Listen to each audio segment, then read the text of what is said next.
Morning, my awesome Algebra 2 students. This is Miss F. I will not be in school today, but I would like you to learn SLT 21, which is inverse variation. We are introducing rational function today in the form of inverse variation. You may need your calculator today. I will assign you the calculator number tomorrow. In the meantime, you can just get one calculator and make sure you put it back where you got it before the end of the period. Okay? So let's read the problem. Chelsea is celebrating her birthday. Hannah wants to buy Chelsea a gift, but the gift costs $360. Hannah cannot afford to pay for this on her own, so she thinks about asking some friends to join in and share the cost.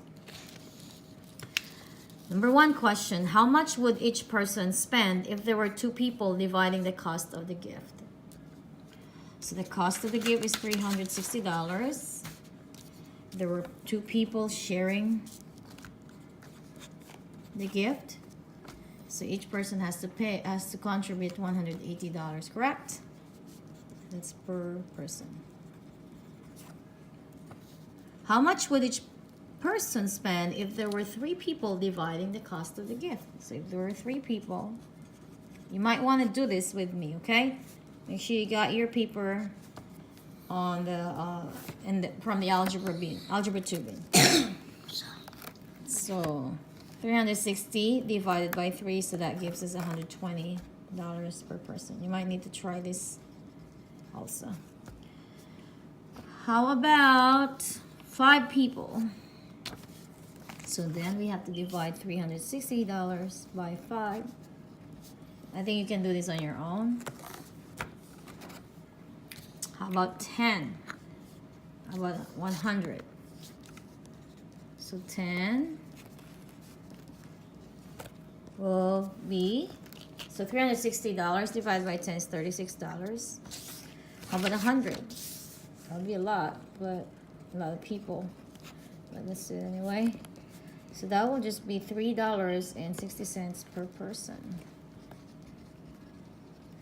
Don't you wish you have 100 friends to contribute for your birthday? Right? Okay, so that is number 1.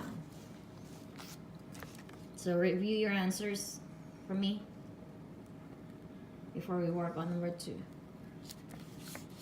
Number 2, determine the function that could be used to model the amount each person would spend depending on the number of people contributing the gift. When we say function, it's like a model.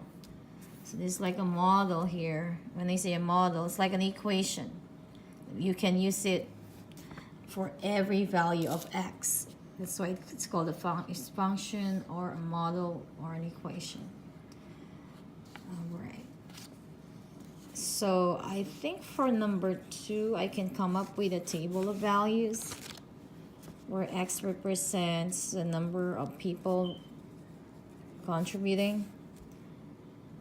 And then my y value will be the cost per person. Okay? So if you're the only one buying the gift, you have to spend $360. If there are 2 of you, basically I'm summarizing what values we got a while ago. 180 degrees. Oh, $180, sorry. I'm thinking of my pre-calculus. So 3, we have 3, $120. For 5, $72. For 10, $36. For 100, $3.60. So if X number of people here, then all we have to do is, so here, how did we get 180 here? We divided it by 2. 360 divided by 3. 360 divided by 5. So therefore this one is 360 divided by 360 divided by x. So therefore our function is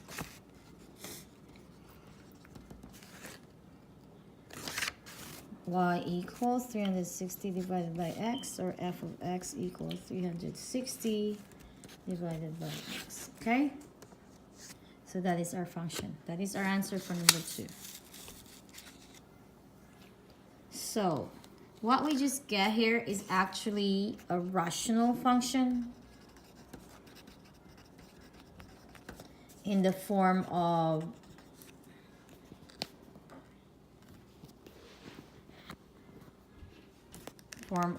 inverse variation. Why do they call it inverse variation? If you'll take a look at the number of people here, as the number of people increases, what's happening with the amount or cost? The amount decreases, right? So if one is up, the other is down. Inverse. Now this is in form of a table. Let's take a look at it in form of the graph. So at this point, I'd like you to plot the points, okay? So you're given the graph.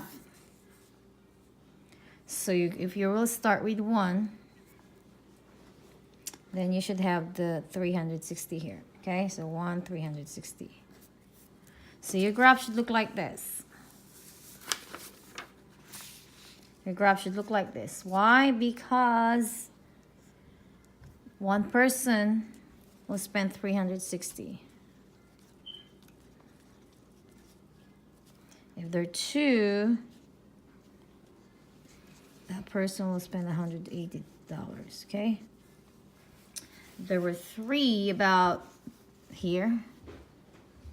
They'll spend $120. There are 5. So if I'll give you an assessment, I need to see at least 3 points accurately plotted on the graph. Question is, do I need to, wait, let me finish the 10. 10 will be $36. Do I need to connect these points? Is this discrete or continuous? Something to think about. Actually, I should not connect the points because we do not have like 1.5%, but just for you to see the trend of the graph. These are actually discrete variable. Number of people is discrete variable, not continuous. I should not connect the points, but for you to see the pattern of the trend, okay? So what can you say about the graph? The graph is decreasing from left to right, of course. As the number of people increases, the cost per person decreases, okay? So as the number of people increases, the amount each person needs to contribute decreases. This is what we call inverse variation. So what do you notice about the graph? I already asked you that a while ago. So it's decreasing. We call this, you notice, it's not, it will keep decreasing, but it will not really get to 0. There's no like a 0 amount, okay? A zero number of yeah.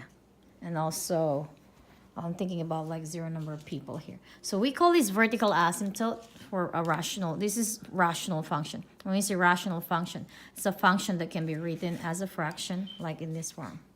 Okay? So this is the horizontal asymptote. Asymptote would mean it's like a line that the graph approaches but will never